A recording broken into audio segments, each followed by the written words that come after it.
पिछले एपिसोड में हमने देखा था कि युनशन की शादी वूयू के साथ फिक्स करवा दी गई थी। ये शादी युनशन के फादर ने करवाई होती है, पर युनशन इस शादी के लिए बिल्कुल भी खुश नहीं थी क्योंकि उसको पता था कि वूयू कितना घटिया इंसान है और सिर्फ वो मतलब के लिए उससे शादी कर रहा है। उसी के साथ साथ चैंपियन जो था उसको अपने लाइफ और डेथ की पावर को इंक्रीज करना था, लेकिन कई बार कोशिश के बाद भी वो अपनी पावर को इंक्रीज नहीं कर पाता। तो युनशन उसको एक फीमेल मास्टर से मिलवाती है। वो यहाँ पर चैंपियन को गाइड करती है और उसके गाइडेंस की वजह से चैंपियन यहाँ पर अपने लाइफ और डेथ की पावर का ब्रेक थ्रू कर चुका था, जिस वजह से वो बहुत ज्यादा खुश होता है। लेकिन जब उसको पता चलता है कि युनशन और वूयू की शादी होने वाली है, इसके लिए युनशन बिल्कुल भी तैयार नहीं, तो वो डिसाइड करता है कि वो ये शादी होने ही नहीं देगा और उस वूयू को सबक सिखा कर रहेगा। जिसके बाद यहाँ से ये एपिसोड शुरू होता है। तो इस एपिसोड की शुरुआत में वूयू जो था वो युनशन से कह रहा था कि देख लेना, मैं किसी भी हालत में उस चैंपियन को शादी में लेकर आऊंगा और उसे मजबूर करूंगा कि वो अपने घुटनों पे बैठकर मेरी और तुम्हारी शादी को देखे।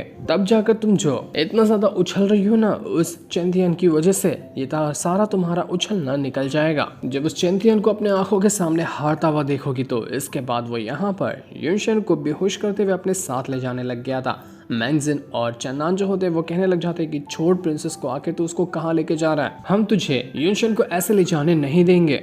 लेकिन वो ये तो एक ही बार में ही अपने ऑरा का इस्तेमाल करते हुए उनको उठाकर दूर फेंक देता है। वो यहाँ पर कहने लग गया था कि सच में ये स्टार एकेडमी वाले हमेशा से लूजर लोग को ही अपनी एकेडमी में डालते हैं। आज तक कभी भी ऐसा नहीं हुआ होगा कि कोई कमाल का डिसाइपल इनके पास आया होगा, सब यहाँ पर नल्ले पड़े हुए हैं। जो सुनकर उनको गुस्सा आ जाता है। वो दोनों यहाँ पर फिर से वूयू के ऊपर अटैक करने की कोशिश करते हैं, लेकिन इस बार भी वो उसके करीब तक नहीं आ पाए थे। वो उनको उठाकर दूर फेंक देता है। वो यहाँ पर कहने लग गया था कि तुम लोगों का जो ये चैंपियन है ना, उसको जाकर बता देना कि आज ही रात मैंने एक पार्टी का बंदोबस्त किया है। उस पार्टी के अंदर मेरी और युनशन की एंगेजमेंट होगी और मैं चाहता हूँ कि वो चैंपियन उस एंगेजमेंट में आए। मैं चाहता हूँ कि वो मेरी आंखों के सामने खड़ा होकर ये एंगेजमेंट देखे। तो जहाँ पर भी वो छुप कर बैठा होगा ना, उसको मेरा इन्विटेशन भेज देना। तो वहीं चैंपियन जो था वो यहाँ स्टार टावर के अंदर से बाहर निकल कर आता है और इस बार जब वो बाहर आता तो वो बहुत ज्यादा खुश था क्योंकि उसकी पावर काफी ज्यादा इंक्रीज हुई थी। वो कहने लग जाते कि आज तो मजा ही आ गया स्टार टावर के अंदर जाने के बाद। कुछ रिवॉर्ड और काफी सारी कल्टीवेशन को मैंने इंक्रीज भी किया है। तभी वहां पर चेन्नन भागते हुए आ जाता है जिसकी हालत काफी खराब थी। चैंपियन उसको देखकर कहने लग जाता है कि चेन्नन तुम्हें क्या हुआ, किसने किया तुम्हारा ये हाल। तो चेन्नन कहने लग जाता है कि मेरी फिक्र छोड़ो,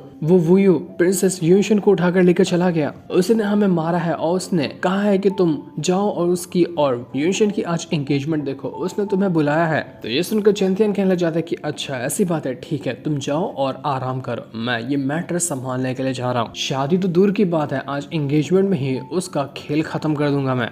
तो चैंपियन जैसे वहां से जा रहा था वो चन्नान उसे कहने लग जाता है कि चैंपियन जरा संभल के, मैंने वूयू को देखा है, वो नॉर्मल कल्टीवेटर नहीं है, वो बहुत ज्यादा खतरनाक है, हो सकता है कि वो तुम्हें नुकसान पहुंचा दे। तो चैंपियन कहने लग जाता है कि मुझे और कोई नुकसान पहुंचाएगा, मुझे नुकसान पहुंचाने वाला कोई पैदा ही नहीं हुआ, तो मेरी फिक्र बिल्कुल भी मत करो, जाओ और आराम करो, मैं मैटर को शांत करके आता हूँ। बहुत उछल रहा है ना वो वूयू, उसकी हेकड़ी निकाल दूंगा। इसके बाद हम शाम का सीन देखते हैं जहाँ पर पूरी की पूरी पार्टी की तैयारी कर दी गई थी। इसी पार्टी के अंदर शादी के लिए एंगेजमेंट पहले होगी युनशन और उस वूयू की। थर्ड प्रिंस जो था वो भी यहाँ पर आकर बैठा हुआ था ताकि एंगेजमेंट का हिस्सा बन सके। उसको अंदर ही अंदर से गुस्सा बहुत आ रहा होता है, लेकिन वो कुछ कर भी नहीं सकता था। वहीं इस एंगेजमेंट को देखने के लिए वूयू की जो फैमिली है उसका हेड आया हुआ होता है और शायद यहाँ पर वूयू का ही फादर होगा। वो यहाँ पर आने के बाद एक लड़की से कहने लग जाता है कि मेरे तो भाग्य खुल गए कि आज इतने अच्छे एंगेजमेंट के मौके को देखने के लिए पवेलियन मास्टर खुद चलकर यहाँ पर आई हैं। वहाँ पर एक पवेलियन मास्टर भी होती है जो कि काफी सुंदर नजर आ रही थी क्योंकि वो बिल्कुल तैयार हुई थी और इस एंगेजमेंट को देखने के लिए आई हुई थी। पवेलियन मास्टर कहने लग जाती है कि मैंने सुना है कि यहाँ पर चैंपियन और वूयू दोनों एक काफी रेयर और जीनियस बंदे हैं और दोनों की यहाँ पर फाइट भी होगी, तो ऐसा मौका देखने को कहाँ डेली मिलता है, इसी वजह से मैं खुद चलकर यहाँ पर आई हूँ। आज की ये रात तो याद रखने वाली रात होगी। धीरे धीरे करते हुए जितने भी लोग थे वो सभी यहाँ पर आकर पहुंचने लग जाते हैं। आधे लोग थे यहाँ पर युनशन के सपोर्ट में जो कि स्टार एकेडमी वाले थे और आधे बंदे थे वूयू के सपोर्ट वाले, जिनमें कुछ होली एकेडमी के बंदे भी शामिल होते हैं कि अगर यहाँ पर मैटर कुछ बड़ा होता है तो दोनों लोग यहाँ पर आपस में ही भिड़ जाएंगे। पूरा यहाँ पर एक खतरनाक बैटल की तैयारी शुरू कर दी गई थी। पूरी तरह से दोनों तरफ के लोग प्रिपेयर थे।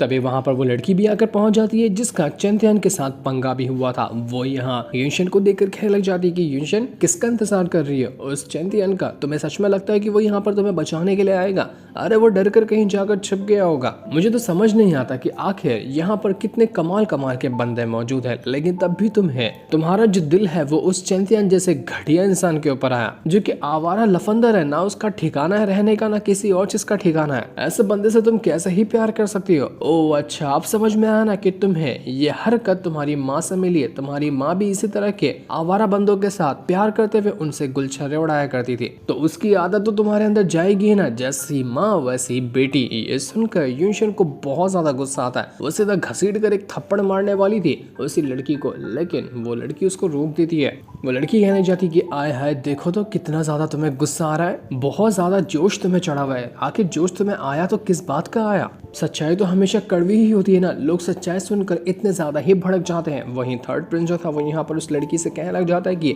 देखो, हद में रहो। तुम्हें पता है ना कि तुम प्रिंसेस से बात कर रही हो, तो अपने बात करने का तरीका सुधारो। ये तरीका नहीं होता है प्रिंसेस से बात करने का।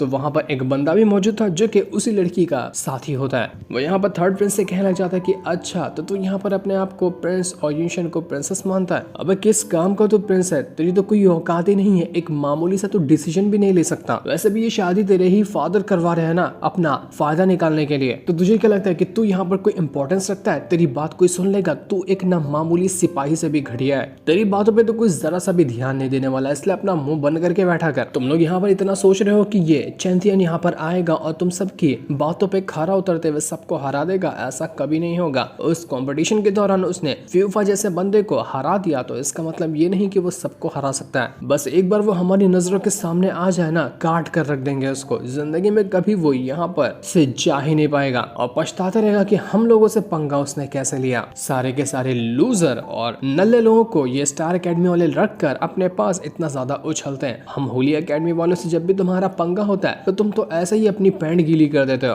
सेम हाल उस चेंथियान का भी होगा। हमें देखते साथ ही उसकी पैंट गीली हो जाने वाली है। लेकिन उनके इतना कहते ही हम आसमान में देख पाते हैं कि अजीब सा थंडर जो था वो बनने लग जाता है, जो कि निशानी बता रहा था कि यहाँ पर चेंथियान एंट्री मारने वाला है अपनी विंड और थंडर की पावर का इस्तेमाल करते हुए, जिस वजह से यहाँ पर थंडर क्रिएट हुआ। तो वहीं यहाँ पर यूनशन जो थी वो उस प्रिंसेस से कहने लग जाती है कि मुझे तो लगता है ना कि तू जलती है। मैंने जब यहाँ पर चेंथियान जैसे अच्छे बंदे को अपना दोस्त बनाया ना, तो ये देखकर तेरे मन में आग लगी पड़ी है और तू इस चीज को कभी बर्दाश्त ही नहीं कर पा रही कि तेरा इतना अच्छा दोस्त क्यों नहीं बनता है। सच कह रही हूँ ना, मैं जलन के मारे तो ऐसा कहती है। तो ये सुनकर उस लड़की को बहुत ज्यादा गुस्सा आ जाता है। वो जैसे ही यहाँ पर यूनशन को थप्पड़ मारने वाली थी कि तुरंत ही वहां पर चेंथियान अगर पहुंच जाता है अपनी विंड और थंडर की पावर का इस्तेमाल करते हुए और उस लड़की को उठाकर वहां से दूर फेंक देता है। चेंथियान जैसे यहाँ पर आया हुआ था, उसके जो विंड और थंडर की पावर थी उसकी वजह से जितने भी एंट्रेंस पे सिपाही खड़े थे वो न समझ पाते कि क्या हुआ। एक सेकंड के अंदर वो चलकर राख हो चुके थे। इतनी खतरनाक थंडर पावर लेकर चेंथियान यहाँ एंट्री मारा था।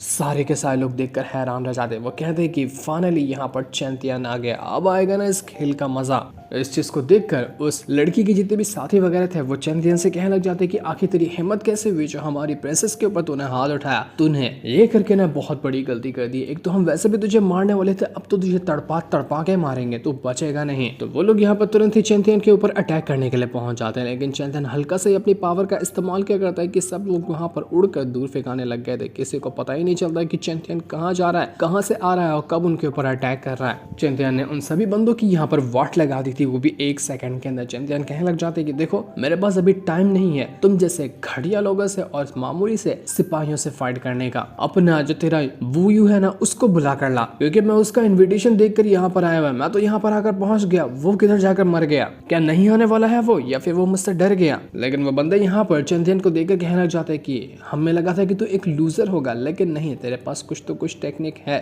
लेकिन कोई फायदा नहीं उसका। हमारे पास तुझसे भी ज्यादा पावरफुल टेक्निक है, हम तुझे नहीं छोड़ेंगे। वूयू के आने से पहले तेरा खेल खत्म कर दिया जाएगा। जिस चीज को देखकर वूयू बड़ा खुश होगा कि हमने उसका काम आसान कर दिया। तब वो लोग दोबारा से यहाँ पर चेंथियान के ऊपर अटैक करने की कोशिश करते हैं। चेंथियान कहने लग जाते कि यार कितनी बकवास बातें करते हो, तुम्हारी बातों से मेरा सर दर्द कर गया, तुम लोगों को तो ना मौत के घाट उतारना ही पड़ेगा। तो जैसे ये लोग यहाँ पर चेंथियान के ऊपर अटैक करने वाले थे, चेंथियान अपने विंड और थंडर ट्रिब्यूलेशन को समन कर लेता है और ये होते साथ ही इतना खतरनाक अटैक रेडी हुआ था कि वो बंदे उड़कर दूर फेंका जाते हैं और उनकी हालत बुरी तरह से खराब हो चुकी थी। चैंतियन यहाँ पर कहने लग जाते कि देख आखिरी वार्निंग दे रहा हूँ, अब यहाँ पर तूने मेरे बातों में घुसने की कोशिश की या मेरा दिमाग खराब किया ना तो इतने टुकड़े करूंगा कि तू कभी गिन भी नहीं पाएगा। इसलिए बेहतर यही होगा कि मेरा रास्ता खाली कर, जिस काम के लिए मैं यहाँ पर आया मुझे वो काम करने दे। चैंतियन एकदम जोर से आवाज लगाते हुए कहता है कि वोयू देख, तेरे बुलाने पे मैं यहाँ पर आ गया हूँ, लेकिन अभी तक कि तू क्यों नहीं आया? किस कोने में छुप कर बैठा है या फिर मेरी पावर देखकर तो डर गया? अगर हिम्मत है तो सामने बाहर निकल कर आना। लेकिन वो तो अभी तक नहीं आया था। उसके सिपाही वगैरह जो थे वो दोबारा से हिम्मत करते हुए चैंतियन के ऊपर अटैक करने की कोशिश करते हैं, लेकिन चैंतियन फाइट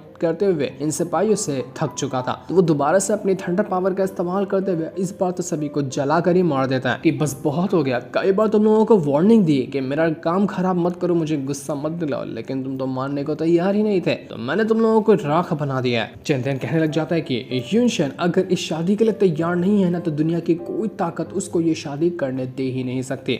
मैं देखता हूँ कि किसके अंदर हिम्मत है जो यहाँ पर यूनशन की जबरदस्ती शादी करवा के दिखा सकता है। यूनशन जो थी वो यहाँ पर बिल्कुल ही हैरान रह चुकी थी। वो तो बस यहाँ पर चैंतियन को देखे जा रही होती कि चैंतियन सच में उसकी शादी को रोकने के लिए आ गया। जो उसका सपना था कि ये शादी ना हो उसको चैंतियन पूरा करने वाला है। चैंतियन ने उसके लिए कितना कुछ किया, ये चीज उससे बर्दाश्त ही नहीं हो रही थी। वो खुशी के मारे इतना खुश होती है कि उसका मन करे तो अभी जाकर वो चैंतियन को सबके सामने ही गले लगा ले। वो जो वोयू की फैमिली का एल्डर था वो यहाँ पर भड़क जाता है। वो कहने लग जाता है कि तुझे तो मैं छोड़ूंगा नहीं, अभी तुझे सबक सिखाता। वो जा रहा था चैंतियन के साथ फाइट करने के लिए, लेकिन वो जो पवेलियन मास्टर होती है वो उससे कहने लग जाती है कि आपको इंटरफेस करने की कोई जरूरत नहीं है। चैलेंज तो वैसे वोयू ने ही दिया था ना, तो वोयू और चैंतियन दोनों को आपस में फाइट करने दीजिए। बीच में लोगों का घुसना बिल्कुल ठीक नहीं होगा। अगर ऐसा करते हम तो मेन मजा जो है वो खराब हो जाएगा। जो कि है वोयू और चैंतियन की फाइट को देखने का, इसलिए आराम से शांत खड़े रहिए और जो होता है उसको होने दीजिए। तो हेड कहने लग जाता है कि बिल्कुल पवेलियन मास्टर आप सही कह रहे हैं, मुझसे गलती हो रही थी, लेकिन जैसा आप कहेंगे मैं वही करूंगा।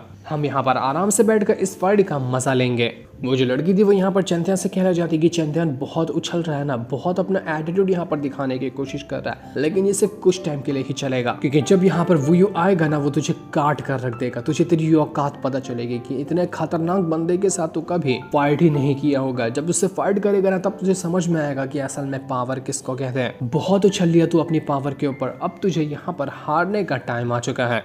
तो यहाँ पर चैंतियन को सारी बातें सुनकर बहुत ज्यादा गुस्सा आ रहा था। वो यहाँ पर आवाज लगाते हुए कहता है कि वोयू क्या सच में तू यहाँ पर इसी चीज के लिए बुलाया था ताकि तेरे चेले चपाटे जो हैं वो यहाँ पर आए मुझसे फाइट करें, क्योंकि तेरे अंदर हिम्मत नहीं बची हुई कि तू यहाँ पर आकर मुझसे फाइट कर सकता है। क्यों सच कह रहा हूँ ना मैं, अगर मेरे 3 गिनने तक तो यहाँ पर नहीं आता है ना तो सच बता रहा हूँ इस पूरे के पूरे जगह को शमशान घाट बना कर रख दूंगा। तेरे जितने भी साथी है ना सबको जला कर भस्म कर दूंगा मैं। मेरे सब्र का बांध टूट रहा है। अगर तू ये नहीं होने देना चाहता है तो मेरे 3 गिनने से पहले यहाँ पर आ जा। तो चैंतियन के ये कहते साथ ही वहां पर जो मौसम होता है वो पूरा बदलने लग गया था। काले बादल घेरने लग जाते हैं और ये अंदाजा दिखा रहा था कि यहाँ पर एंट्री मारने वाला है वोयू, जो काफी खतरनाक और बड़ी कमाल की एंट्री लेकर आएगा। तो अब वोयू जैसे यहाँ पर आता है उसके एक एक कदम रखने से, जहाँ वो हवा में ही एक कदम रखता तो जो कदम रखने से ऑरा बनता है उससे पूरी जगह हिलने लग जाती। कोई उसके ऑरा के सामने खड़ा तक नहीं हो पा रहा था। उससे फाइट करना तो बहुत दूर की बात है। वो यहाँ पर चैंतियन से कहने लग जाता है कि तू बहुत ज्यादा बोलता है। आज तक की जिंदगी में कभी भी मैं ऐसे बंदे से नहीं मिला जिसने मेरे बारे में इतनी बातें कही हो। मेरा नाम लेने से लोग यहाँ पर कांप जाते थे और तू यहाँ पर आया है मुझे चैलेंज करने के लिए। तो मैं मेक श्योर करूंगा कि तेरी हालत ऐसी होना कि आइंदा कभी भी कोई मुझसे आंख उठाकर भी देखने की कोशिश ना करे। तुझे आज पता चलने वाला है कि आखिर लोग मेरे नाम से इतना डरते क्यों हैं, क्यों लोग मेरी इतनी तारीफ करते हैं। जहाँ वोयू के ऑरा से सभी लोग खड़े नहीं हो पा रहे थे, पूरी जगह हिलने लग जाती थी, तो चैंतियन जो होता है वो बिल्कुल आराम से वहां पर खड़ा था और आंखों में आंखें डालकर देख रहा था उस वोयू के, मानो कि वो यहाँ पर अभी वोयू को कच्चा निगल जाएगा। इतना ज्यादा गुस्सा चढ़ा होता है चैंतियन के दिमाग में। सभी लोग कहने लग जाते हैं कि ये वोयू कितना ज्यादा घटिया और कितना स्ट्रॉन्ग बंदा है, यहाँ उसका ऑरा ही हमें मारे जा रहा है। हमें तो इस बात की टेंशन है कि क्या सच में चैंतियन इस वोयू के साथ फाइट कर पाएगा। लेकिन चैंतियन के दोस्त वगैरह जो थे उनको यहाँ पर पूरा फुल कॉन्फिडेंस होता है कि हाँ हमें तो पता है कि चैंतियन उससे फाइट कर सकता है, क्योंकि हमने इस वोयू से भी ज्यादा पावरफुल कल्टीवेटर को देखा है चैंतियन के साथ फाइट करते हुए और उसने उनको हराया भी है। तो वोयू से फाइट करना चैंतियन के लिए मुश्किल नहीं होगा। गॉड एम्पायर जो था वो यहाँ पर चैंथियन को बताने की कोशिश कर रहा था कि चैंथियन, ये जो वुयू है ना, इसने अपनी कल्टीवेशन थोड़ी सी हाइड करके रखी है, तब भी मैं यहाँ पर देख सकता हूँ कि ये मार्शल किंग रेल्म के पीक लेवल पर है या उससे भी काफी ज्यादा आगे है। तुम्हारी और इसकी कल्टीवेशन में आसमान जमीन का फर्क है, तो इससे फाइट करना बिल्कुल भी इजी नहीं होगा तुम्हारे लिए। तो जो भी करना थोड़ा सोच समझ के करना और संभल के करना। वो यहाँ पर कहने लग जाता है कि तू आजकल बहुत ज्यादा फेमस हो गया और तेरी ही वजह से ये जो युनशन है ना, उसकी जुबान चलने लग गई है, वरना हमेशा वो मुझे देखकर डरती थी और आज पता है पहली बार उसने मुझसे जुबान लड़ाने की कोशिश की। तो ही उसको उतना कॉन्फिडेंस देता है, इतनी हिम्मत देता है ना उसको, आज मैं तेरी टांगे तोड़ दूंगा और टांग तोड़ने के बाद तुझे अपने घुटने पे बिठाऊंगा और तेरी आंखों के सामने मैं युनशन से एंगेजमेंट करूंगा। तब जाकर युनशन को पता चलेगा कि जिस बंदे से वो प्यार करने लगी थी ना, वो किसी काम का नहीं है। तो चैंथियन, तू मरने के लिए तैयार हो जा। वो यू अपनी पावर को एक्टिवेट करते साथ ही वो यहाँ पर चैंथियन के साथ फाइट करने के लिए तैयार हो चुका था, लेकिन ये फाइट हो पाती इससे पहले ही ये एपिसोड यहीं पर एंड हो जाता है। नेक्स्ट एपिसोड तो बड़ा ही कमाल का होने वाला है, जिस सीन को दिखाते साथ ही ये वाला एपिसोड यहीं पर एंड हो जाता है। Thanks for watching.